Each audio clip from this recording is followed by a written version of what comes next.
It's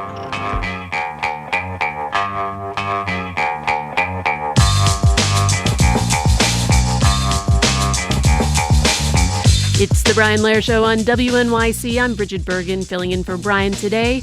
Today was an opinion day at the Supreme Court, the second to last, as it turns out. They'll be back at it tomorrow.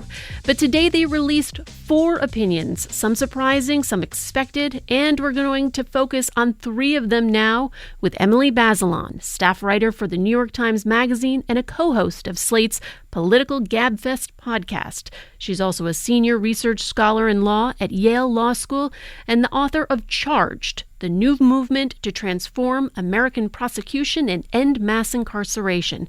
Emily, welcome back. Big morning. Yes, big morning. Thanks for having me. Let's start with the first one they announced today. Justice Amy Barrett wrote for the majority in the mail-in ballot case, Watson versus Republican National Committee, and ruled that the federal election does not conflict with state laws that allow ballots postmarked by Election Day from being counted at a later date. The court was split 5-4, so it was a close one. So for now, state mail-in ballots, like here in New York, don't have to change. Is that right? That's right. This is a 5-4 decision, and it's pretty surprising. You have Justice Barrett, who's a conservative, joined by Chief Justice Roberts, a second conservative, and then the court's 3 liberals. And what's happening here is that Mississippi gives voters a grace period for returning mail-in ballots. As long as they are postmarked by Election Day, they can arrive afterward. A lot of people thought that the court's conservatives were going to side with critics of this kind of grace period and with President Trump and say that the Constitution, or rather a couple of federal statutes from the 19th century, which created Election Day, conflict with this later arriving rule for mail-in ballots. But the court did not say that. The court said that federal law does not prevent states from having these kinds of later arriving mail-in ballots. So interesting. And, you know, our first segment, we spent a lot of time talking about the SAVE Act, which would, of course, impact how Americans can vote. It sounds like the ball is in Congress's court in this point, in other words. Yeah, I think that's right. I mean, there are a lot of reasons from a kind of policy perspective to think about when ballots should arrive. You know, there are different kinds of arguments you can make. You can say we want as many people as possible to vote. And so as long as the ballots are in the mailbox by Election Day, that's good enough. It's fine for them to arrive later. Or you can say, you know what? As long as everybody understands a rule that makes the ballots required to arrive earlier, that's also fine. It allows for more efficient counting, faster results. You know, we've been watching the slow results in California, for example. But what the court is saying is that this is up to Congress and the states. The courts are not going to come in and say that this 19th century law that, you know, merely created Election Day forecloses all these possibilities for mail-in balloting that states have been using for many decades. It's fascinating. And of course, here in New York, we have a 1-week grace period for those mail-in ballots. Listeners, do you have a question for Emily Bazelon on the cases announced today or on the Supreme Court and how it works? You can call or text us at 212-433-WNYC. That's 212-433-9692. I think you're particularly interested in the last 2 cases they announced over officials President Trump fired. First, a member of the Federal Trade Commission, Rebecca Slaughter, and the next one of the Federal Reserve Governors, Lisa Cook. Chief Justice Roberts wrote for the majority in both, but the outcomes were different. Is that right, Emily? Yes, that's right. Different results, different majorities, and some questions about whether these 2 results are in serious tension with each other. That was what Justice Barrett said when she dissented from the court's decision allowing Lisa Cook to stay on the board of the Fed. So it's going to, I think, take us all a while to kind of get our heads around how the court has reached these different results.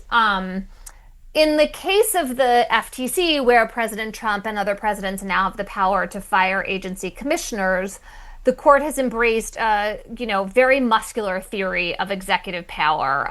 Conservatives call it unitary executive theory. And this is the idea that the executive branch really all comes down to the president. President Trump, you won't be surprised to hear, likes this conception of the presidency. And the court is saying that when Congress required presidents to have cause to fire agency head, it actually violated the Constitution's system of separation of powers. And that decision really throws out a whole century or more of the way that federal agencies have operated. Congress set up these statutes. The one for the Federal Trade Commission says that there has to be bipartisan choosing of the five commissioners. So basically, you're always reflecting, the preferences of both parties and of the American people.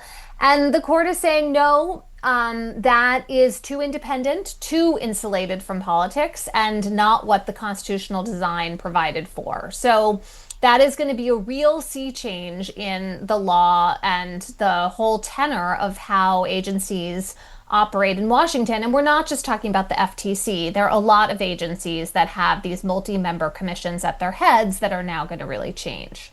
So the way the Congress set up these entities, the Federal Reserve, is more independent of the president than the Federal Trade Commission? I mean, that's what the court is saying. It's like, yes, that is the Supreme Court's position at this point. The court is saying, okay, here's a categorical rule for everybody else, but now we're going to create a special exception to that rule for the Fed. And the justification for that Chief Justice Roberts is giving is that if you look at the history of monetary policy in the United States, the framers were concerned about insulating that from politics. And in this context, the Roberts opinion gives a lot of respect and deference to the statute that Congress passed to enact the Fed. So in one context, history is supporting the independence of the Fed. And then in another context, history is supposedly supporting the non-independence of all these other agencies. So just, to keep putting a fine point on it, Lisa Cook could still lose her job based on the outcome of her lawsuit, but she does get a court hearing, while Rebecca Slaughter at the FTC had no for-cause protections. Is that the way the court ruled it? Yeah, exactly. Rebecca Slaughter is losing her job because the president can fire her for any reason he wants. It doesn't matter whether he had cause or not.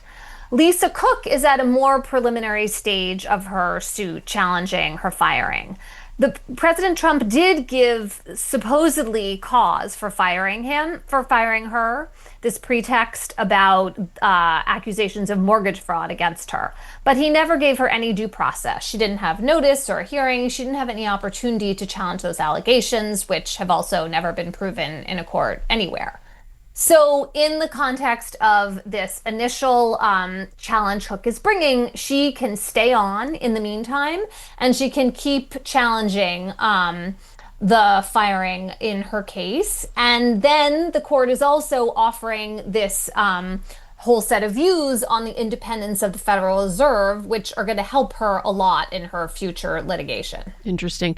So Emily, a listener texts us about how the Cook decision specifically is being reported, and they're curious about your thoughts on how the push alerts and headlines have been framing the Cook decision. And this listener writes, in their opinion, the headlines have been very misleading on the Cook ruling.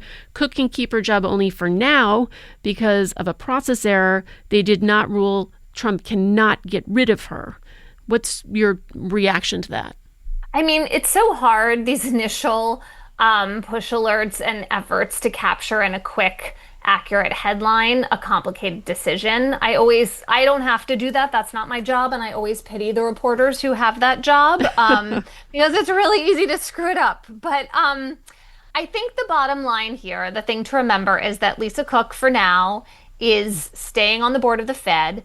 There are a lot of indications in the court's opinion that she will win in the end, right? That she is likely to succeed on the merits. That's the standard the court was using. But it is true that her case is going to continue. And is this really a process error from your perspective? Well, from my perspective, certainly there was a process error. And then I think also there are these really serious questions about, what I called a pretext for firing her, because these allegations of mortgage fraud against her, as we were saying, like they just have never been proven anywhere. And so what the Supreme Court said about that is like, look, President Trump, if we accept your explanation, then basically there is no for cause provision anymore because it's totally up to you. It's unreviewable. There's no process.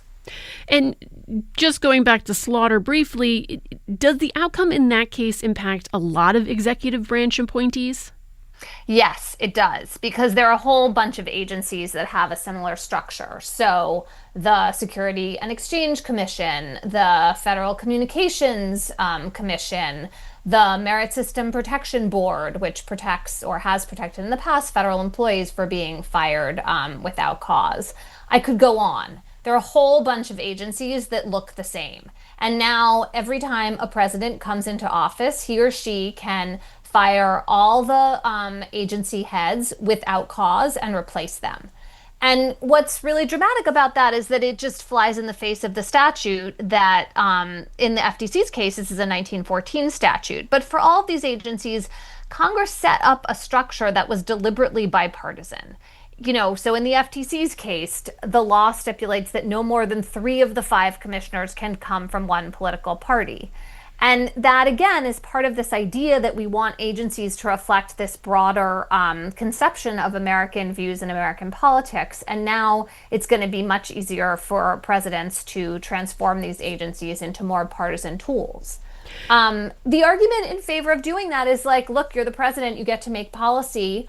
Now the FTC is going to, from the get-go, do what you want, and voters will be able to see and judge accordingly. That would be the sort of policy argument for going in this direction. But it is a sea change from how we have structured the government in the past.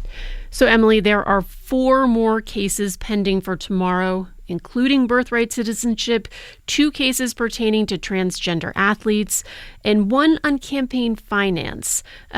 Any tea leaves on those or what you're going to be watching for there? Well, in the birthright citizenship case, I think many people, including me, think that Trump's claim that with a stroke of a pen and an executive order, he can eliminate birthright citizenship, which is in the Constitution, as well as a statute Congress passed in the 60s, that is a very far-fetched claim. And so I think from the response of the justices, conservatives and liberals at oral argument, people think that's not going to work. The transgender sports cases did not look good for the transgender athletes at oral argument. And then the campaign finance case is like a little harder to tell. And it's really about, it's this challenge brought by the Republican National Committee. And it's really about the parties and their ability to collect gobs and gobs of money as opposed to these groups that do independent expenditures. So it's like about where exactly a ton of money is going to come into our political system. It's already there. Well, I think we're going to have plenty more to talk about tomorrow, I suspect. Yes. But that's all for today. Emily Bazelon is a staff writer for the New York Times Magazine, a co-host of Slate's Political Gabfest podcast, a senior research scholar in law at Yale Law School, and the co-author of Charged, the new movement to transform American prosecution and end mass incarceration. Emily, thank you so much as always. Thanks so much for having me. I'm Bridget Bergen. That's it for The Brian Lehrer Show today. Stay tuned for all of it.